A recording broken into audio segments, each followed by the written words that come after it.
আসসালামু আলাইকুম। B Tech institute থেকে আমি বোরহান চলে আসলাম নতুন একটা ভিডিও নিয়ে। সো আজকে আমরা দেখবো মাইক্রোসফট অফিস এক্সেল 2016 এর ফুল কোর্সের দ্বিতীয় ক্লাস। আজকে দ্বিতীয় ক্লাসে আমরা যে সাবজেক্টটা আছে সেই সাবজেক্টটা হচ্ছে ফাইল মেনু। আজকে আমরা মাইক্রোসফট এক্সেলের ফাইল মেনু সম্পর্কে ক্লাস নেওয়ার চেষ্টা করব এবং বোঝানোর চেষ্টা করব ফাইল মেনু কী এবং কীভাবে এর কাজ হয়, কোথায় কোথায় গিয়ে এটার মূলত কী কাজ, এই সম্পর্কে আজকে ধারণা নেওয়ার চেষ্টা করব। তো শুরুতেই আমরা যখন ফাইল মেনুতে ক্লিক করব, ফাইল মেনুতে ক্লিক করে এরকম দেখা যাবে ইনফো আছে, নিউ আছে, ওপেন আছে, সেভ আছে, প্রিন্ট আছে, শেয়ার আছে, এক্সপোর্ট আছে, পাবলিশ আছে এবং ক্লোজ আছে। আমরা এই 1 2 3 4 5 6 7 8 9 10 এই 10টা মেনু সম্পর্কে ধারণা নেওয়ার চেষ্টা করব ইনশাআল্লাহ। তো ভিডিওর শুরুতেই সকলকে বলি, আপনারা সকলেই ভিডিওকে লাইক, কমেন্ট এবং শেয়ার তো অবশ্যই করবেন, সাবস্ক্রাইব তো করেই দিবেন ইনশাআল্লাহ। তো প্রথমত আমরা এখানে ইনফো বলে একটা অপশন আছে, ইনফোতে ক্লিক করব।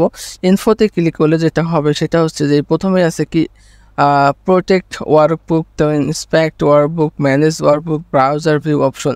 তো মূলত এইগুলানের কাজ করতে হলে আপনাকে নিশ্চয়ই মাইক্রোসফট অফিস অ্যাপ্লিকেশন নির্দিষ্ট সাবস্ক্রিপশন কিনা লাগবে। তো যেহেতু আমরা ক্র্যাক ভার্সন চালিয়ে থাকি সেই জন্য এটা আমাদের মূলত কাজ থাকে না, কিন্তু এই জায়গায় আমরা প্রপার্টিস বলে একটি অপশন আছে, এই জায়গার একটু কাজ আমাদের এই জায়গাতে আছে। যেমন এই জায়গাতে সাইজ, এই জায়গাতে টাইটেল, এই জায়গাতে ট্যাগ, এই জায়গাতে ক্যাটাগরি, এই জায়গাতে রোটেক ডিটেল, তো এইগুলান ডেটস। তো এই এই যে মানে এই প্রপার্টিসগুলো নিয়ে আমাদের কাজ থাকে। তো সেই ক্ষেত্রে আমরা চাইলে একটা যেটা আমি কাজ করতে চাচ্ছি, সাপোজ যদি কোনো ইউটিউবে ভিডিও করার জন্য অথবা কোনো কিছু পোস্ট করার জন্য তো এই ভিডিওটা তৈরি করে থাকি, তো সেই ক্ষেত্রে এই এই টাইটেল, ট্যাগস এবং ক্যাটাগরির ক্ষেত্রে আমরা এইগুলান দিতে পারি। তো চাইলে এগুলো আমরা দিতে পারি। আর এখানে সাইজটা নো সেভ 88 মানে সাইজটা এই জায়গাতে দেখাচ্ছে না, কারণ আমার এই সাইজটা এই জায়গাতে সেভ করা নাই, এই জন্য এটা দেখাচ্ছে না। কিন্তু এটা যদি সেভ করে থাকতো অবশ্যই দেখাবে, আমি একটু পরে আমি দেখানোর চেষ্টা করছি। তারপরে আছে নিউ। নিউ এর কিবোর্ড কমান্ড হচ্ছে যে কন্ট্রোল+N, কন্ট্রোল+N করলে হচ্ছে নতুন একটি ডকুমেন্ট।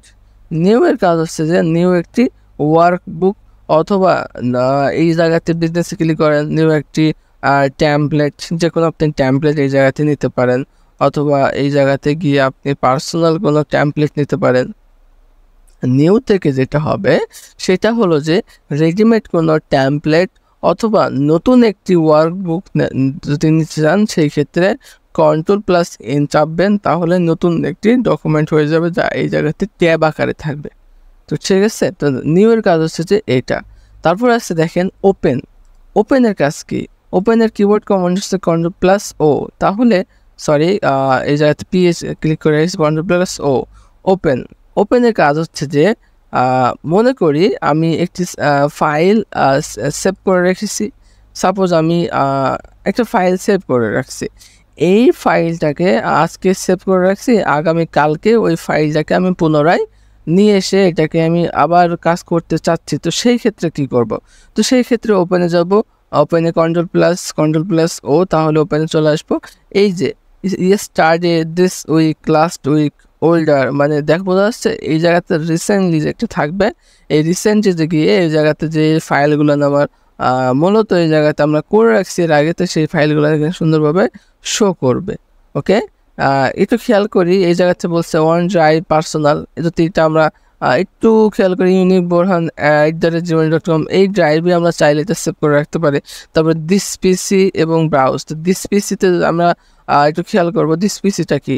দিস পিসি হচ্ছে যে আপনার মানে ফাইলের মধ্যে আপনার সরাসরি কম্পিউটার দিস পিসির আপনার ফাইলের মধ্যে যেইগুলান ফাইল আছে, সাপোজ এই জায়গায় ক্লিক করলাম, ব্রাউজার ক্লিক করে আমরা খুঁজে আমরা বের করে আমরা স্টুডেন্ট লিস্টে যে এক্সেল ফাইল টাইপ কিন্তু মানে স্প্রেডশিট টাইপ হয়ে আসছে, মানে এক্সেল টাইপ। সেই ক্ষেত্রে আমরা যেই ফাইলটা আমাদের যেখানেই আসে না কেন আমরা খুঁজে বের করে কিন্তু এটা করতে পারি। ঠিক আছে, তো সেই ক্ষেত্রে আমরা জাস্ট ওপেন করবো, তাহলে মাইক্রোসফট ওয়ার্ডের ক্ষেত্রে এটা ওপেন হবে। তারপরে খেয়াল করেন এটাকে সেভ, আচ্ছা, সেভের কিবোর্ড কমান্ড হচ্ছে Ctrl+S। আমি কিছু লিখি না, অথবা এটা মেবি হবে না। তো সেভের ক্লিক Ctrl+S। তো এই Ctrl+S এ ক্লিক করলাম, Ctrl+S এ ক্লিক করলাম, তাহলে কিন্তু এই জায়গাতে আমাদের চলে আসলো। কিন্তু আমি সেভে ক্লিক করলাম, দেখেন আগে আমি নিউয়ে ক্লিক করি, এই জায়গাতে থাকলো আমার। কিন্তু যদি আমরা সেভে ক্লিক করি, সেভ থেকে কিন্তু ডাইরেক্ট চলে যাচ্ছে কোথায়, সেভ অ্যাজ। আমি আবারও সেভে ক্লিক করছি, সেভ অ্যাজ চলে যাচ্ছে। এটা কেন হচ্ছে? সেভে ক্লিক করছি, সেভ অ্যাজ চলে যাচ্ছে। এটা হওয়ার কারণ হচ্ছে যে সেভ মানে সংরক্ষণ, কিন্তু সেভ এস মানে কি? সেভ এস মানে হচ্ছে যে সংরক্ষণ করুন। তার মানে এখানে বোঝাচ্ছে যে আমি যদি এই জায়গাতে কোনো নতুন ফাইল বা কোনো নতুন ফাইল, আমি একটা হাবিজাবি কোনো কিছু লেখার চেষ্টা করছি, নতুন ফাইল করার চেষ্টা করছি, কোনো নতুন ফাইল যদি আপনি সেভ বা সংরক্ষণ করতে চান, সেই ক্ষেত্রে সেভ অ্যাজ দ্বারা সংরক্ষণ করতে হবে। মানে সংরক্ষণ আপনাকে নতুন ফাইল করতে বলতেছে। সাপোজ এই জায়গাতে আমি সেভ অ্যাজ করলাম, দিস ফাইল করলাম, এখানে ব্রাউজ ক্লিক করলাম, ব্রাউজে ক্লিক আমি ডেস্কটপ সিলেক্ট করলাম, এই জায়গাতে আমি করলাম কি ক্লাস 2, এটা বলে আমি ইন্টার মেরে দিলাম, তাহলে এটা সেভ হইলো। এখন এটাকে কেটে দিই, তাহলে মূলত এই যে ডেস্কটপে কিন্তু এটা শো করছে।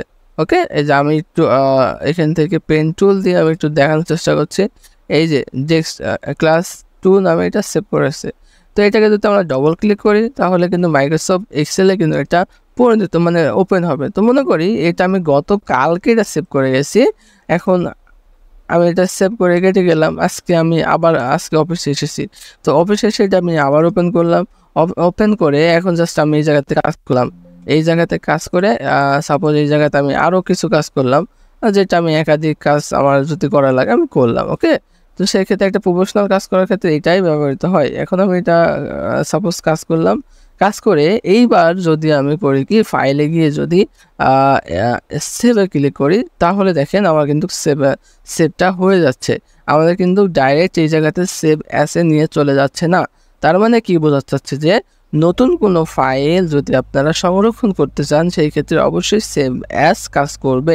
কিন্তু ওই ফাইলটাই, সেভ করা ফাইলটাই যদি আবার পুনরায় ওপেন করেন, দেন ওপেন করে কোনো কাজ করেন, সেই সময় সেম ফাইলে সেম জায়গায় সেভ হয়, এই শুধু সেভে ক্লিক করলেই সেভ হয়ে যাবে। এমন এক্সাম্পল হিসাবে আমি এটা কেটে দিয়ে আমি জাস্ট আবার এটাকে ওপেন করি, দেখেন এটা কিন্তু এই যে সেভ কিন্তু হয়ে গেছে। তো ব্যাপারটা বোঝা গেছে। তো এই হচ্ছে ব্যাপার। আমরা এইটাকে টোটালটাকে সিলেক্ট করে আমরা এই জায়গাতে একটু বর্ডারে গিয়ে বর্ডার করে দিই, অল বর্ডার দিয়ে দিই। এখন আমরা একটু বোঝার চেষ্টা করবো, এই জায়গাতে কিন্তু প্রিন্ট দেওয়া আছে। তো প্রিন্টের কিবোর্ড আমরা যদি ক্লিক করি, তাহলে এরকম একটা প্রিন্ট চলে আসবে। তো প্রিন্টের কিবোর্ড কমান্ড হচ্ছে Ctrl+P, তাহলে এই জায়গাতে কিন্তু চলে আসছে। একটু খেয়াল করবো, প্রিন্টের একটা কিন্তু নির্দিষ্ট ব্যাপার আছে। একটু জুম করে দিই, তাহলে আপনারা একটু ভালো করে বুঝবেন। এই যে লাইনটা আছে, এই জায়গাতে আমি একটু পেন টুল দিয়ে আপনাদের একটু বোঝানোর চেষ্টা করছি। এই যে এই লাইনটা, হ্যাঁ এই লাইনটা, তো এই লাইনটা যতদূর আছে খেয়াল করি, এই যে এতদূর পর্যন্ত। তো আমি এইটাকে পর্যন্ত যদি আমি টোটালটাকে সিলেক্ট করে দিতে এবার বর্ডার করে দিই, তাহলে কিন্তু একটি পেজে কিন্তু টোটালটাই পেস্ট মানে প্রিন্ট হবে। এখন আমি এটা টোটালটা করে একটু পেস্ট করার চেষ্টা করি, তাহলে আশা করি বুঝতে পারবেন। এইবার আমি যদি ফাইলে যাই, ফাইলে গিয়ে পি করি, মানে Ctrl+P অথবা ডাইরেক্ট প্রিন্ট করি, তাহলে কিন্তু এটা এইভাবে শো করছে। বুঝা গেছে ব্যাপারটা? তো এখানে আমাদের যতগুলো কিন্তু এরকম, যেমন এই যে এইখান থেকে এইটুকু, এইখান থেকে এইটুকু, এখান থেকে এইটুকু, এটা কিন্তু একটা A4 পেজের একটা সাইজ, যে সাইজটা কিন্তু প্রিন্টের মানে ওইটা তার নির্দিষ্ট এরিয়া, এর বাইরে কিন্তু প্রিন্ট হবে না, ওইটার ভিতরেই প্রিন্ট হবে। তো সেই ক্ষেত্রে আমি Ctrl+P করলে কিন্তু এরকম একটি অপশন চলে আসছে।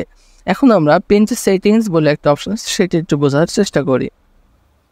এখানে প্রথমে আছে প্রিন্ট, এখানে আছে কপিস, এখানে যতটা কপিস দিব আমরা ততটা কপি জাস্ট সেই জায়গাতে সিলেক্ট করে দেবো, তাহলে কিন্তু আমার কপি প্রিন্টের মাধ্যমে বের হয়ে যাবে। সাপোজ যদি আমরা 4টা দিই অথবা 5টা দিই, সেইভাবেই কিন্তু এটা বের হয়ে যাবে। ব্যাপারটা বুঝে গেছে? তো এই হচ্ছে ব্যাপার। এই যে সাপোজ আমরা একটা রেখে দিই, এই জায়গাতে জাস্ট প্রিন্ট করলে কিন্তু প্রিন্টারের মাধ্যমে বের হয়ে যাবে। এখন এই জায়গাতে প্রিন্টারের অপশন আছে। তো এখানে প্রিন্টার আমার কি মাইক্রোসফট প্রিন্ট টু পিডিএফ। তো এই জায়গাতে কিন্তু আমার কোনো প্রিন্টার অ্যাড করা নেই। আমি একটা এক্সাম্পল হিসাবে আমি ক্রোমে গেলাম। ক্রোমে যাওয়ার আগে একটু বোঝানোর চেষ্টা করি। তো এই জায়গাতে প্রিন্টারটা কীভাবে আসবে, কিছুটা আমি সাপোজ কিছু প্রিন্টারের নাম বলি আমি, যেমন ক্যানন LBP3300 এরকম একটা কিন্তু ক্যানভা মানে আছে, প্রিন্টারে আছে। তো প্রিন্টারের মাধ্যমে কীভাবে পোস্ট হবে, এই জায়গাতে তো নেই এই নামটা। সেই ক্ষেত্রে কী করব, সেই ক্ষেত্রে আমরা ভাবতে হবে যে আপনার সফটওয়্যারে কোনো প্রিন্টার নেই, মানে প্রিন্টারের সফটওয়্যার নেই। প্রত্যেকটা প্রিন্টারে কিন্তু নির্দিষ্ট একটা সফটওয়্যার থাকে। তো সেই সফটওয়্যার ডাউনলোড দিয়ে সেটা ইনস্টল দিতে হয়, দেন ওই কানেক্ট করতে হয়। দেন দুইটার সঙ্গে যখন কানেক্ট হবে তখনই কিন্তু প্রিন্টার কাজ করে, নতুবা কাজ করবে না।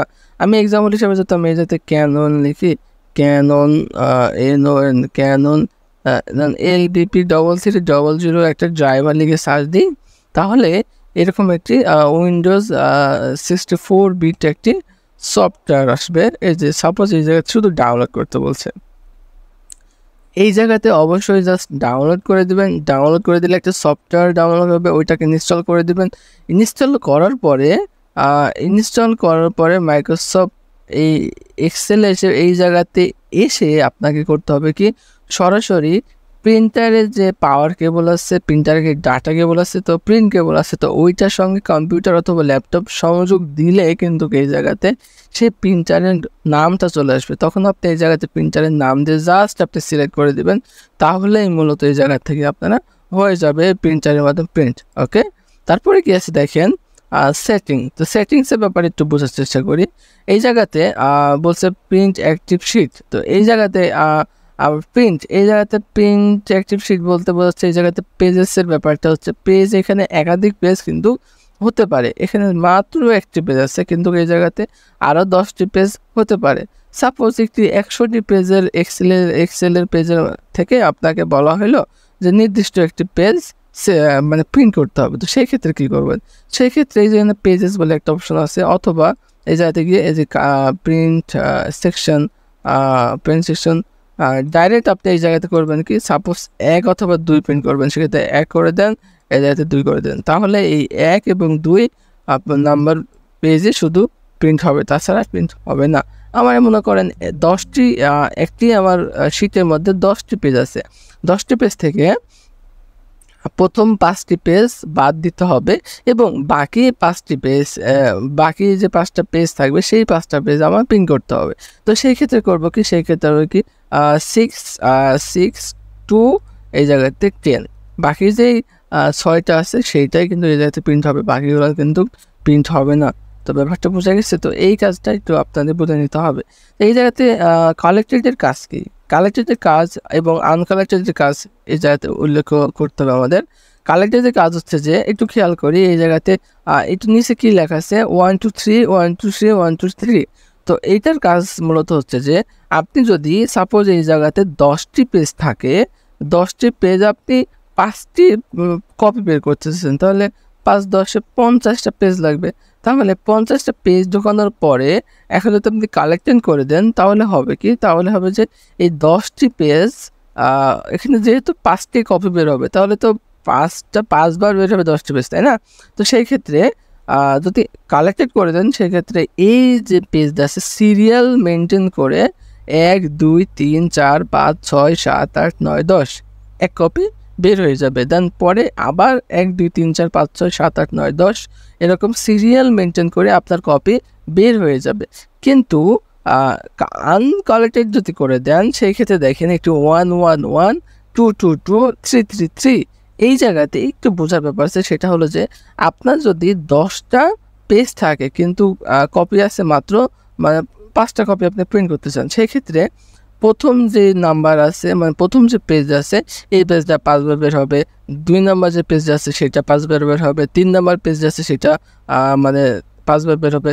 10টা পেজ 10বার বের হবে 5টা 5টা করে। তার মানে আমার এই ক্ষেত্রে একটু অসুবিধা হবে।